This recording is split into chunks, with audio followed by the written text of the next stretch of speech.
সেই বিপ্লবী ছাত্র নেতৃত্ব হাসনাত আব্দুল্লাহ এখন কি বলে একটু শোনেন। আমাদেরকে বলা হয় ফাঁসি পর্যন্ত আমাদেরকে অপেক্ষা করা লাগবে না, তার আগেই আমাদেরকে শেষ করে দেওয়া হবে। কেন তিনি একথা বললেন হঠাৎ করে যে আমাদেরকে ফাঁসি পর্যন্ত অপেক্ষা করা লাগবে না, তার আগে থেকে আমাদের শেষ করে দিবে? কেন? তারা তো বাংলাদেশ স্বাধীন করেছে, ঠিক না? আবার এই হাসনাত আব্দুল্লাহ কিছুদিন আগে বলেছিল যে বিপ্লবীদের ফাঁসির দড়িয়ে এগিয়ে আসছে, মানে ফাঁসির দড়ি দূরে ছিল, সে দূর থেকে আস্তে আস্তে নিকটে আসতেছে ফাঁসির দড়ি।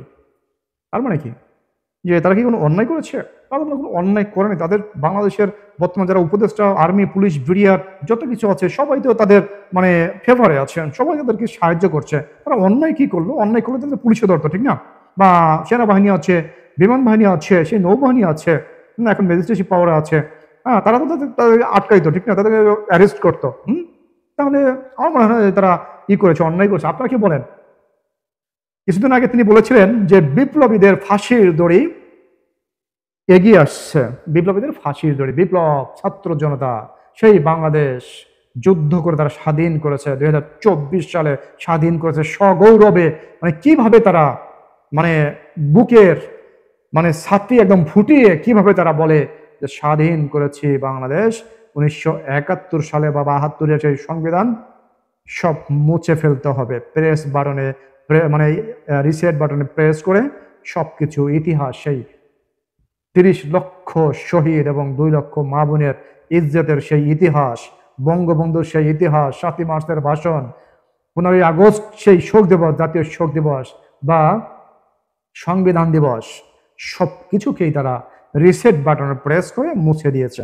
আচ্ছা, মুছে দেবে যে তারা হঠাৎ করে সবাই, সেই উপদেষ্টা থেকে শুরু করে সমন্বয়ক যারা আছে বা ছাত্র নেতা যারা আছে, সবার মনে, সবার মুখে সে একই প্রশ্ন যে আমাদের কিন্তু মৃত্যুর ঘন্টা কিন্তু ঘনিয়ে আসছে বা মৃত্যুর সময় কিন্তু ঘনিয়ে আসছে। যদি কোনোভাবে আওয়ামী লীগ ক্ষমতায় আসতে পারে তাহলে কিন্তু আমাদের আর নিস্তার নাই, আমাদের কিন্তু রেহাই নাই। আমাদের কিন্তু মানে পা উপরে দিয়ে মাথা নিচে দিয়ে ঝুলে দেয়, পা উপরে বেঁধে।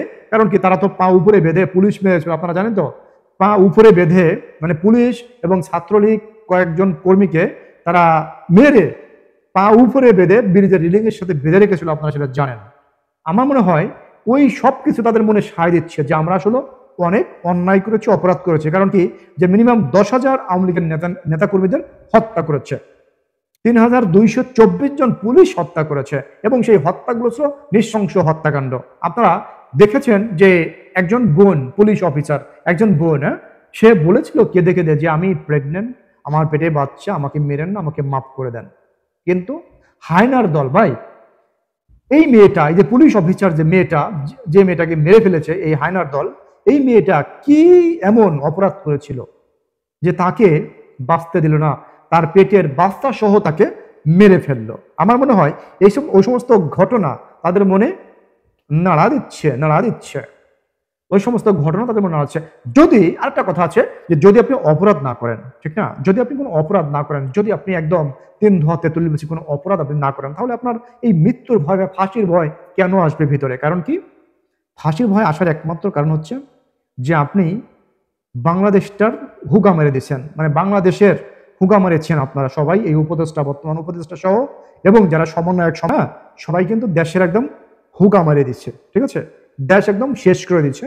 এই কারণেই আপনাদের মনে এই ধরনের সংশয় বা এই ধরনের মৃত্যু ভয় বা ফাঁসির ভয় বারবার আপনাদের নাড়া দিচ্ছে। আবার এখানে আপনারা বললেন যে ফাঁসি পর্যন্ত আমাদের অপেক্ষা করা লাগবে না। হ্যাঁ, একদম কথা কিন্তু 100-তে 100 কারেক্ট। ফাঁসি পর্যন্ত অপেক্ষা করতে হবে না।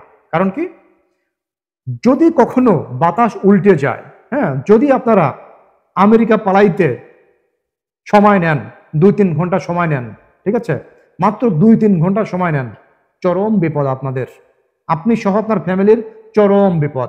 আপনার ফ্যামিলি বা আপনার বউ বাচ্চা যারা থাকবে চরম বিপদে পড়বে। কারণ কি, যে আপনারা গর্ভবতী একটা মেয়েকে ছাড় দেন নেই।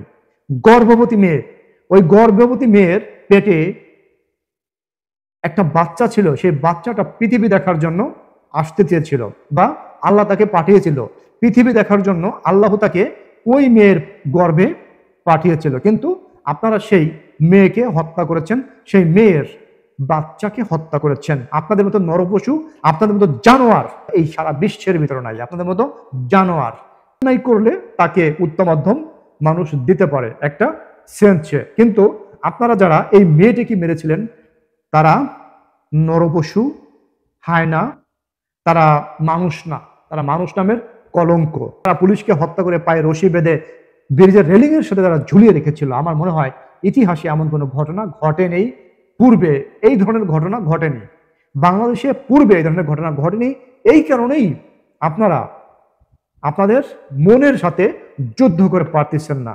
এই কারণেই বারবার আপনাদের মরণ বা আপনারা যে অপরাধ করেছেন, আপনারা যে অপরাধের সাগরে নিমজ্জিত বা আপনারা যে অপরাধের সাগরে নিমজ্জিত, এটা আপনারা উপলব্ধি করতে পারতেছেন। বর্তমান উপলব্ধি করতে পারা থেকে আপনারা নিজেরাই নিজেদের মুখ দিয়ে বিভিন্ন সময়ে সত্য কথা বলে দিচ্ছেন যে আমাদের অপরাধের শাস্তি আমাদের পেতে হবে। তবে হ্যাঁ, কুলঙ্গারের দল, এই ছাত্র সমন্বয়ক, তথাকথিত বৈষম্য বিরোধী ছাত্র, বৈষম্য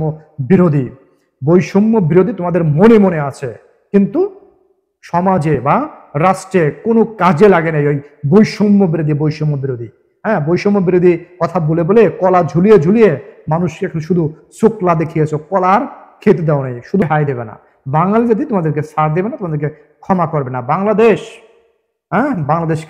বাংলাদেশকে তোমরা ধ্বংসের দ্বার প্রান্তে নিয়ে গেছো। এই ধ্বংসের দ্বার প্রান্তে নিয়ে যাওয়া একটা বাংলাদেশের তোমার বাবার বাংলাদেশ না, বা তোমার মার বাংলাদেশ না, বা তোমাদের কয়েকজন সমন্বয়কের বাংলাদেশ না। এই বাংলাদেশ 18 কোটি মানুষের বাংলাদেশ। 18 কোটি মানুষের স্বপ্ন নিয়ে যারা খেলা করবে তাদের এই বাংলাদেশে বেঁচে থাকার কোনো অধিকার নাই। টুডে আর টুমরো তাদের বিচার এই বাংলাদেশই হবে। যারা এই ধরনের ন্যাক্কারজনক ঘটনা বাংলাদেশে ঘটিয়েছে, ধ্বংসলীলা চালিয়েছে, পুরো বাংলাদেশ জুড়ে যারা ধ্বংসলীলা চালিয়েছে তাদের বিচার আমরা বলি। যারা সাধারণ মানুষ, যারা ন্যায়ের পক্ষে কথা বলি, তারা বলি যে এই বিচার বাংলার মাটিতে হবে এবং বাংলাদেশের মানুষ এই বিচার দেখার জন্য অধীর আগ্রহে বসে আছে।